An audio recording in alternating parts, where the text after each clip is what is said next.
वंदे मातरम मित्रों। मैं सीमा स्वस्ति एक बार फिर से आप सभी के लिए। जैसा कि आप जानते ही हैं कि नवंबर का महीना आ चुका है और हमारा भारत, खासकर विशेष तौर पर हमारा उत्तरी भारत एक शीतलहर की चपेट में आने वाला है और सर्दियां बढ़ने वाली हैं। तो क्यों ना हम इन सर्दियों की तैयारी अभी से शुरू करें। सबसे ज़्यादा चिंता होती है लोगों को छोटे नन्हे नन्हे शिशुओं की। मेरे पास अभी काफ़ी दिन हो गए 10-12 मेल्स आई हैं और फ़ोन कॉल्स आए हैं, मैसेजेस आए हैं कि नन्हे नन्हे शिशुओं को इन हम सर्दियों से कैसे बचाएं। क्योंकि लोग एक तो कोविड से इतना ज़्यादा डरे हुए हैं कि दोबारा तीसरी लहर आएगी या अब निमोनिया होने वाला है बच्चों को, ये सब सर्दियाँ परेशान करने वाली हैं, तो हम इनसे बचाव कैसे करें। तो आज हम उसी की चर्चा करने वाले हैं। तो सबसे पहले तो ये मैं सभी बता दूं उन लोगों को कि जो आप नन्हे नन्हे अपने बच्चों को, जो 5-6 साल के बच्चों को मन में हम लोगों ने एक डर बिठाया हुआ है कि मास्क लगा कर रखना है, सबसे पहले वो मास्क उतारना शुरू कीजिए। क्योंकि बच्चा जो सांस छोड़ता है वही सांस वापस लेता है। तो कहीं से भी बच्चा एक ताज़ी सांस, ताज़ी हवा अपनी सांस के साथ नहीं ले पा रहा। तो इसका खास कर ध्यान रखें आप कि मास्क जब ज़रूरत हो तभी मास्क लगाया जाए, अन्यथा गाड़ी में बैठे हैं तो भी मास्क लगाए जा रहे हो आप। क्योंकि हमने बच्चों के मन में डर बिठाया हुआ है कि कोरोना हो जाएगा। तो इनसे बच्चों को थोड़ा डर से दूर रखिए। तो पहले डर से दूर होने के लिए आपको डर से दूर होना ज़्यादा ज़रूरी है, बाद में हम बच्चों को करें। तो चर्चा करते हैं कि हम लोग नन्हे नन्हे शिशुओं को इन सर्दियों में आने वाली जो शीत ऋतु है, हम अपने नन्हे बच्चों को कैसे बनाएं। अभी बात करते हैं, पहले चरण में बात करते हैं कि 0 से 1.5 वर्ष तक, यानी कि जब पैदा हो गए बच्चे हैं और 1.5 साल तक के बच्चों को हम सर्दियों से कैसे बचाएं। क्योंकि ये जो नन्हे नन्हे बच्चे हैं ये अपनी माँ का दूध पीते हैं, तो हम उनको ज़्यादा काढ़ा नहीं दे सकते हैं या हम उनको ऊपर का भोजन नहीं दे सकते हैं। तो सबसे अच्छा ये होगा, जो बच्चे अपनी माँ का दूध पीते हैं उन बच्चों को हम लोग निमोनिया से, सर्दियों से, ज़ुकाम से, ये जो आपका निमोनिया चेस्ट के इन्फेक्शन से, जो फेफड़ों में इन्फेक्शन हो जाता है, इन सब से हम कैसे बचाएं। सबसे पहले हम इस पर चर्चा करते हैं। हमें बच्चों को तो हम काढ़ा नहीं पिला सकते हैं, तो हमें क्या करना है, माँ को देना है। माँ को हम जितना ज़्यादा अच्छा भोजन और अच्छा गर्म भोजन देंगे, उतना ही बच्चा हमारा आने वाली सर्दियों से लड़ने के लिए तैयार रहेगा। तो आप फटाफट पेपर पेंसिल लिख के बैठिए और लिखना शुरू कीजिए। माँ को हमें किस तरह का काढ़ा देना है ताकि उसके जो छोटे नन्हे नन्हे बच्चे हैं वो इन सर्दियों में किस तरह से बचे रहें। माँ को तुलसी 1-1.5 गिलास पानी लीजिए और अपने बर्तन में डालिए, उसको गैस पर रखिए। उसमें तुलसी के पत्ते 10-12 और छोटा सा टुकड़ा सौंठ का कूट के डालिए। अमरूद के पत्ते डाल सकते हैं आप, यूकेलिप्टस के पत्ते डाल सकते हैं 5-6, और गिलोय की जो इतनी सी तर्जनी उंगली जितनी गिलोय का डंडी ले सकते हैं, उसको कूट लीजिए, वो डालिए। पिपली ले सकते हैं और 3-4 काली मिर्च ले लें। इन सब का काढ़ा अगर आप कूट कर, अगर ये जब मात्रा आधी रह जाए पानी की, तो ये माँ को पिलाइए, सुबह शाम पिलाइए। डिपेंड्स, अगर बच्चे को बहुत ज़्यादा ही कफ की शिकायत है तो माँ दिन में 3 बार कर सकती है ये वाला काढ़ा, तो माँ को पिलाइए। जब माँ काढ़ा पिएगी तो ये स्वतः ही अपनी माँ के दूध से ये बच्चे के मुंह में जाएगा और जो दूध होगा वो औषधि युक्त होगा। तो कोशिश कीजिए कि माँ का इलाज किया जाए, ना कि बच्चे का इलाज किया जाए। क्योंकि आजकल बच्चे को बहुत जल्दी डॉक्टर्स के पास आप ले जाते हैं तो एंटीबायोटिक देता है, एंटीबायोटिक के साथ साथ फिर आप नन्हे नन्हे बच्चों को नेबुलाइज़र लगाया जाता है।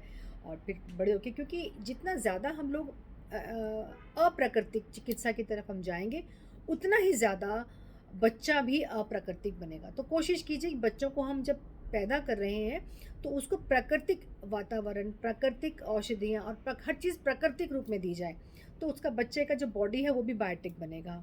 तो उसकी कोशिश कीजिए कि जो काढ़ा मैंने बताया है वो काढ़ा आप बच्चों की माँ को दें। जो बच्चे अपनी माँ का दूध पीते हैं उन बच्चों को आप ये वाला काढ़ा दे सकते हैं, तो वो आने वाली सर्दियों में बचे रहेंगे। अब दूसरे चरण में बात करते हैं कि 1.5 से 5 वर्ष तक के बच्चों को हम लोग सर्दी से कैसे बचाएं। सबसे आसान तरीका है कि आप उनके जो पानी पीने वाला पानी है उसमें तुलसी के 5-6 पत्ते रोज़ सुबह डाल दें और वो गुनगुना पानी बच्चों को पिलाएं। तो तुलसी तो अपने आप में ही एक बहुत अच्छा एंटीबायोटिक के लिए काम करता है। इसमें आप कच्ची हल्दी आजकल बाज़ार में उपलब्ध हो चुकी है। कच्ची हल्दी को कस कर दूध में उबाल कर उसमें आधा चुटकी, बहुत ही जस्ट 1 पिंच सौंठ का डालें और बच्चे को वो दूध दें। दूध में आप देसी गाय का घी डाल सकते हैं, और अगर आप सील गरम दूध दे रहे हैं यानी कि गुनगुना दूध दे रहे हैं तो उसमें आप आधा चम्मच शहद भी डाल सकते हैं, वो भी बहुत अच्छा रहेगा। यदि स्थिति थोड़ी ज़्यादा ख़राब है तो उसके लिए आपने पानी में तुलसी के पत्ते डालें और यूकेलिप्टस का सिर्फ एक पत्ता डालें। ये छोटे बच्चों को बता रही हूँ मैं, छोटे बच्चों के लिए बता रही हूँ। पिपली डालें, एक पिपली का टुकड़ा ले लें और इसको मीठा करने के लिए आप पताशा भी डाल सकते हैं और मिश्री का प्रयोग भी कर सकते हैं। और साथ में जो अगर बच्चों को बहुत ज़्यादा तबीयत ख़राब है तो उसमें आप उनकी बच्चों की छाती में गाय का घी थोड़ा गुनगुना करके उनकी छाती पर लगा लें, वो भी बहुत अच्छा काम करेगा।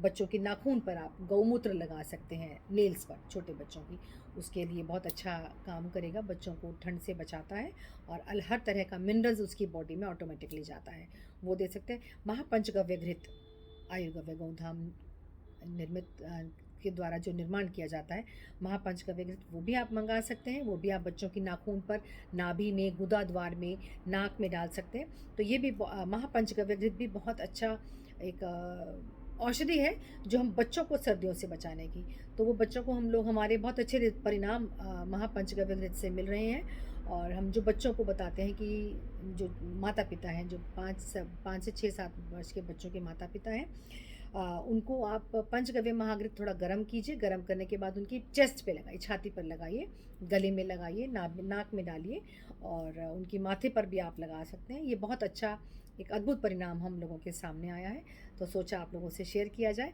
तो आप ये भी चीज़ आप कर सकते हैं, तो ये सब चीज़ें करिए और आने वाले जो बच्चों शीत ऋतु है उससे बचाव कर सकते हैं।